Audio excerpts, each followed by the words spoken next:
Hello friends, നമ്മളിന്നിവിടെ അടിപൊളി beef കറിയും കപ്പ പൊടിച്ചാണ് ഉണ്ടാക്കാൻ പോകുന്നത്. അമ്മച്ചിൻ്റെ സ്പെഷ്യൽ ആയിട്ടാണ്. നമുക്കതെങ്ങനെ ഉണ്ടാക്കണം നോക്കാം. അപ്പോൾ 1 കിലോ പോത്തിറച്ചി എടുത്തിട്ടുണ്ട്. അതിലേക്ക് നമ്മൾ ഉപ്പ്, കടുക്, മുരിങ്ങത്തോല്, ഗരം മസാല, വെള്ളം എല്ലാം നന്നായി അരച്ചെടുത്ത ശേഷം നമുക്കതിലേക്ക് തേച്ച് പിടിപ്പിക്കാം. ഒരു അരമണിക്കൂർ വെക്കണം. മസാലയൊക്കെ നല്ലോണം പിടിച്ചു വരട്ടെ. ആ സമയം കൊണ്ട് നമുക്കൊരു 4 സവാള അരിഞ്ഞെടുക്കാം. അതുകൂടാണ്ട് ഒരു 8 ചെറിയുള്ളി അരിഞ്ഞെടുക്കാം. ഒരു 4-5 വെളുത്തുള്ളിയും കുറച്ച് ഇഞ്ചിയും കൂടി ചാച്ചെടുത്ത് വയ്ക്കാം. പിന്നെ ഒരു 7 പച്ചമുളക് നടുവെ കീറി വയ്ക്കാം. പിന്നെ ഒരു 3 തക്കാളി അരിഞ്ഞെടുത്ത് വയ്ക്കാം. പിന്നെ ആവശ്യത്തിന് മല്ലിച്ചപ്പ്, കറിവേപ്പില എടുത്ത് വയ്ക്കണം. അപ്പോൾ ഇത്ര സാധനം നമുക്ക് റെഡിയാക്കി വയ്ക്കാം. കൂടാതെ ഒരു അരമുറി തേങ്ങ പിഴിഞ്ഞ് ആദ്യത്തെ പാലും രണ്ടാമത്തെ പാലും ഒക്കെ എടുത്ത് വയ്ക്കാം. ഇപ്പോൾ ഒരു ഏകദേശം ഒരു അരമണിക്കൂർ കഴിഞ്ഞിട്ടുണ്ട്. മസാലയൊക്കെ നന്നായി പിടിച്ചിട്ടുണ്ട്. പിന്നെ നമുക്ക് വേണ്ടത് മുളക് പൊടി, കുരുമുളക് പൊടി, മല്ലിപ്പൊടി, മഞ്ഞൾപ്പൊടി, കടുക്, ഇതൊക്കെ നമുക്ക് റെഡിയാക്കി വയ്ക്കാം. അപ്പോൾ നമ്മുടെ ചട്ടി നല്ലോണം ചൂടായി വന്നിട്ടുണ്ട്. നമുക്ക് അതിലേക്ക് വെളിച്ചെണ്ണ ഒഴിച്ചു കൊടുക്കാം. വെളിച്ചെണ്ണ നല്ലോണം ചൂടായ ശേഷം നമുക്ക് കടുക് ഇട്ട് കൊടുക്കാം. കടുകെല്ലാം പൊട്ടിക്കഴിഞ്ഞ് അപ്പം തന്നെ നമ്മൾ അതിലേക്ക് ചതച്ച് വെച്ച ഇഞ്ചിയും പച്ചമുളകും വെളുത്തുള്ളിയൊക്കെ കൂടി ഇട്ടിട്ട് നമുക്കത് മൂപ്പിച്ചെടുക്കാം.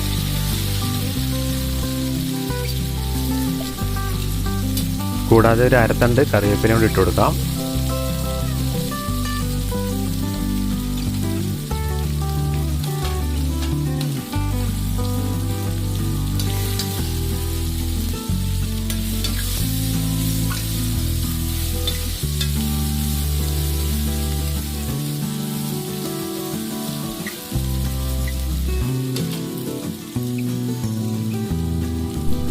ഏകദേശം 1 മിനിറ്റോളം നമ്മളിങ്ങനെ ഇളക്കി നല്ലോണം മൂപ്പിച്ചെടുക്കാം. അങ്ങനെ മൂത്ത് വന്ന ശേഷം നമുക്ക് അതിലേക്ക് സവാള ഇട്ട് കൊടുക്കാം.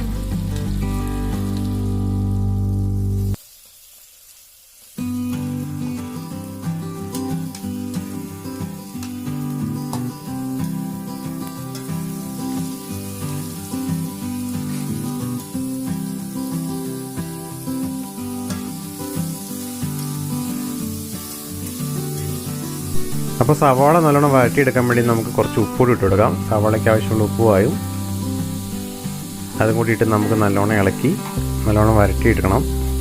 എന്നാലാണ് മസാലയ്ക്ക് നല്ല ഗ്രേവി കിട്ടുള്ളൂ. അപ്പോൾ ഒരു ഏകദേശം ഒരു 1.5 മിനിറ്റ് കൊണ്ട് തന്നെ സവാള നല്ലോണം വഴറ്റിയെടുക്കാവുന്നതാണ്. വഴറ്റിയ ശേഷം നമുക്ക് എടുത്തു വെച്ചിരിക്കുന്ന മഞ്ഞൾപ്പൊടി, മുളക് പൊടി, മല്ലിപ്പൊടി എല്ലാം ഇട്ട് നമുക്ക് നല്ലോണം അതൊന്ന് മൂപ്പിച്ചെടുക്കണം.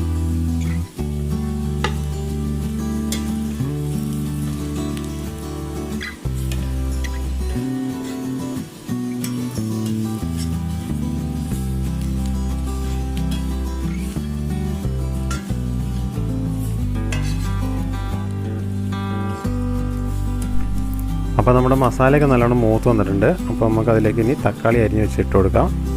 കൂടാതെ കറിവേപ്പിലയും കൂടി ഇട്ട് കൊടുക്കാം.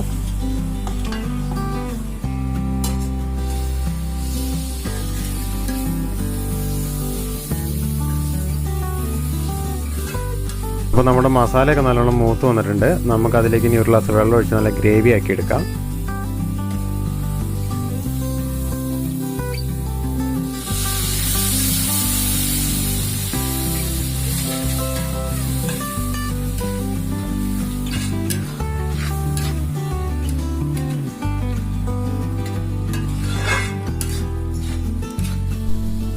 വേണമെങ്കിൽ നമുക്ക് അല്പം വെളിച്ചെണ്ണ കൂടി കുറച്ച് ഒഴിച്ചു കൊടുക്കാം. ഗ്രേവി ഒന്നുകൂടി കൊഴുപ്പ് കിട്ടാൻ വേണ്ടിയിട്ട്. നമ്മുടെ ഗ്രേവിയൊക്കെ റെഡി ആയിട്ടുണ്ടെങ്കിൽ നമുക്കിനി അതിലേക്ക് മസാലയൊക്കെ തേച്ച് ഇറച്ചി അങ്ങോട്ട് ഇട്ട് കൊടുക്കാം. നല്ലോണം ഇളക്കി മസാലയൊക്കെ അങ്ങോട്ട് പിടിപ്പിക്കാം ഇറച്ചിയിലേക്ക്.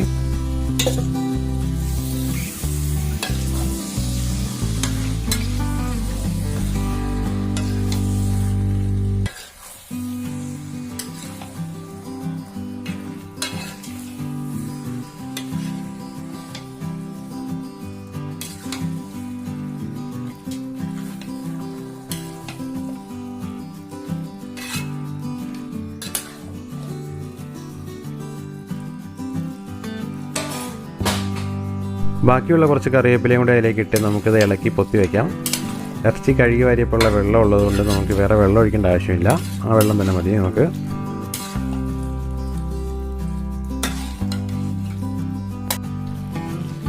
ഇറച്ചിക്ക് വേവ് കിട്ടാനും കറിക്കൊരു ചെറിയൊരു മധുരം കിട്ടാനും വേണ്ടി നമുക്ക് അല്പം പഞ്ചസാര ഇട്ട് കൊടുക്കാം.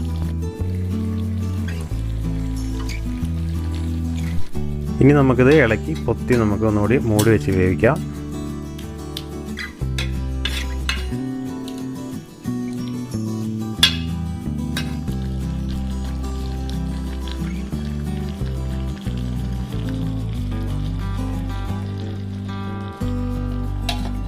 കുറച്ച് നേരം കഴിഞ്ഞിട്ട് നമുക്കൊന്നും കൂടി ഒന്ന് മൂടി തുറന്ന് നമുക്കൊന്ന് ഇളക്കി പൊത്തി വയ്ക്കാം.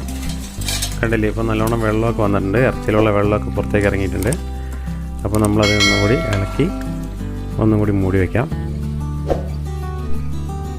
കുറച്ച് നേരം കൊണ്ട് തന്നെ നമുക്ക് ആ വെള്ളമൊക്കെ പറ്റി റെഡിയായി കിട്ടിയിട്ടുണ്ട്. ഇനി നമുക്ക് രണ്ടാം പാൽ ഒഴിക്കാം, തേങ്ങാപ്പാൽ ഒഴിച്ചിട്ട് നമുക്കൊന്നും കൂടി വേവിച്ചെടുക്കണം.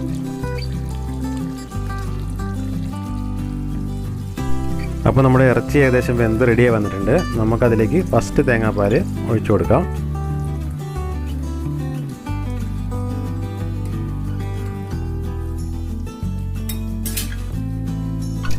ചെറുതായിട്ട് അരിഞ്ഞു വെച്ചിരിക്കുന്ന മല്ലിച്ചപ്പ് നമ്മൾ എടുത്ത് വെച്ചത് കുറച്ചിട്ട് കൊടുക്കാം. അപ്പോൾ നമ്മുടെ കറി അങ്ങനെ റെഡിയായി വരുന്നുണ്ട്. ഇനി കുറച്ച് നേരം തീ കുറച്ച് വെച്ചിട്ട് മൂടി വയ്ക്കാം.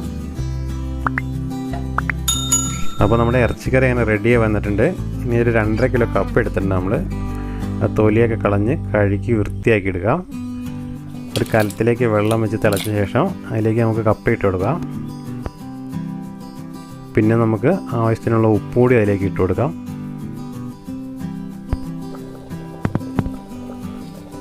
അപ്പോൾ നമ്മുടെ കപ്പ അങ്ങനെ വെന്ത് വന്നിട്ടുണ്ട്. പെട്ടെന്ന് തന്നെ കപ്പ വേവും. അവിടെ വെന്ത കപ്പയിലേക്ക് നമുക്ക് ഇനി വെള്ളം ഊറ്റി നമുക്ക് അതിലേക്ക് കുറച്ച് വെളിച്ചെണ്ണ ഒഴിച്ചു കൊടുക്കാം. ഇനി നമുക്ക് നന്നായിട്ട് പൊടിച്ചെടുക്കാം. കയ്യിൽ ഉപയോഗിച്ച് നല്ലോണം ഇളക്കി പൊടിച്ച് നമ്മളതിങ്ങനെ റെഡിയാക്കി എടുക്കാം. ആ പച്ച വെളിച്ചെണ്ണേൻ്റെ ആ ഒരു സ്മെല്ലും ആ കപ്പേൻ്റെ ആ ഒരു പൊടി ടേസ്റ്റ് കൂടി ഇങ്ങനെ വരുമ്പോൾ അടിപൊളി കപ്പ നമുക്ക് റെഡി ആയിട്ടുണ്ട്. ഇനി നമ്മളതിലേക്ക് ഇറച്ചിയും കുട്ടിയും അടിച്ചാൽ മതി. നല്ല അടിപൊളി ഇറച്ചിക്കറിയും കപ്പയാണ്. എല്ലാവരും ട്രൈ ചെയ്ത് നോക്കണം. നല്ല വെറൈറ്റി ടേസ്റ്റാണ്. നല്ല വാഴയില അങ്ങോട്ട് വെട്ടിയെടുത്തിട്ട് നമുക്കതിലേക്ക് കപ്പ പൊടിച്ച് അങ്ങ് ഇട്ട് കൊടുക്കാം. എന്നിട്ട് അതിലേക്ക് കറിയും കൂടി അങ്ങോട്ട് ഒഴിച്ചാൽ നല്ല അടിപൊളി ടേസ്റ്റിൽ നമുക്ക് കഴിക്കാം. എല്ലാവരും പരീക്ഷിച്ച് നോക്കണം. വളരെ ടേസ്റ്റാണ്.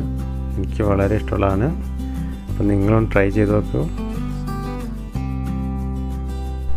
അപ്പോൾ നമ്മുടെ കപ്പ പൊടിച്ചതും ബീഫ് കറിയും കൂടി റെഡി ആയിട്ടുണ്ട്. നല്ല കുഴമ്പൻ കറിയാണ്, ഭയങ്കര ടേസ്റ്റാണ്. എനിക്ക് വളരെ ഇഷ്ടമാണ്. അപ്പോൾ എല്ലാവരും ഇതൊന്ന് ട്രൈ ചെയ്ത് നോക്കുക. എല്ലാവർക്കും ഇഷ്ടപ്പെടും. പിന്നെ കൂടാതെ ഫ്രണ്ട്സിനൊക്കെ ഒന്ന് ഷെയർ ചെയ്ത് കൊടുക്കുക. പിന്നെ എൻ്റെ ചാനലൊന്ന് സബ്സ്ക്രൈബ് ചെയ്യുക. ബെല്ലൈക്കൺ കൂടി ഒന്ന് ഓണാക്കി വയ്ക്കുക. എന്നാലാണ് ഞാനിടുന്ന പുതിയ വീഡിയോസൊക്കെ നിങ്ങൾക്ക് നോട്ടിഫിക്കേഷനായി കിട്ടുകയുള്ളൂ. മറ്റൊരു വീഡിയോയുമായി വീണ്ടും കാണാം.